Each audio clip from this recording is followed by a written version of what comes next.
Hey guys, Phil Mackey here, 1500ESPN.com. We're just a day away from the end of spring training down here in Fort Myers, Florida, before the Twins head to Atlanta for a two-game exhibition series with the Braves, and then the regular season starts in Toronto on Friday, April 1st, so things are really progressing here quickly for the Twins. Today was a big news day.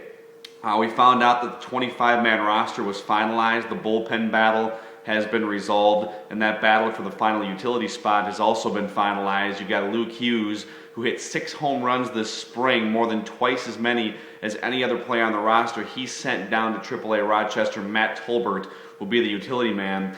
And general manager Bill Smith and Ron Gardenhire both said today that the big thing for Hughes, he's not able to play shortstop and back up Casilla at shortstop like Tolbert can. That was priority number one for that utility infield spot. You know, Hughes is able to play shortstop, I guess in theory, but he's more of a second baseman and a third baseman.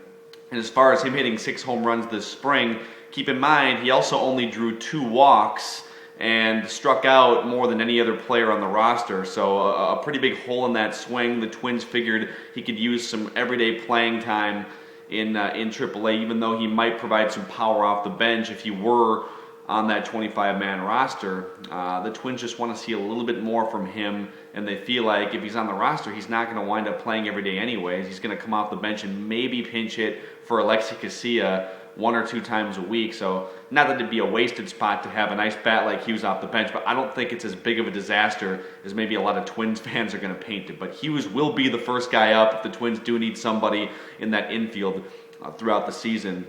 The other question here coming into the last week was who's going to fill out those final bullpen spots. It's going to be Glenn Perkins, Jeff Manship, and Dusty Hughes, and they're going to go along with Matt Capps, Joe Nathan, Jose Majares, and Kevin Slowey for the 7-man bullpen. Right now, left-hander Scott Diamond, there's still some things to sort out there. He passed through waivers, which means the Twins now, because he's a Rule 5 draftee, have to either offer him back to the Braves, or the Braves were the team that he played on before the Twins drafted him in the Rule 5 draft, or the Twins can swing a trade. And right now, there's a lot of things up in the air. The Twins are talking with the Braves. We don't know exactly what's going to happen with Scott Diamond. We do know he won't be on the Major League roster. He'll be on the 40-man roster if he sticks around, but he'll be optioned to AAA Rochester if the Twins can swing a trade.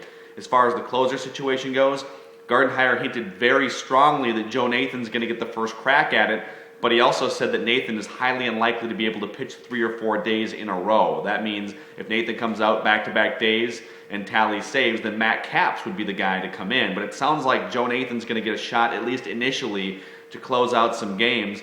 And Nathan told us reporters a few days ago, he feels like he's made it back, he's done everything they've asked of him, everything's gone according to plan, and he wants a shot to be able to prove that he's all the way back, so to speak, from that Tommy John surgery.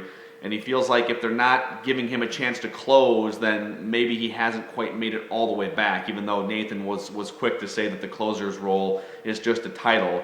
I also think that he'd be the first one to tell you that it's that last piece of the puzzle to that comeback from Tommy John surgery. So look for Nathan to probably be the guy initially in the 9th inning. If he has to do it 3 or 4 days in a row, then Matt Capps would come in at least early in the season, and they're going to split closer duties to a certain extent. So those are your questions that have been answered this last week. A flurry of news right at the end of camp. The Twins have one more spring training game on Monday. Then they head off to Atlanta Tuesday and Wednesday. Off day on Thursday up in Toronto. And then the regular season begins. We'll see if this team can come sneaking up on the White Sox and the Tigers. With all these questions answered, I figure the Twins at worst should be neck and neck with the other 2 teams. There's no reason why they can't compete for a division title. We'll talk to you next time. Keep an eye on 1500ESPN.com for plenty more Twin stuff.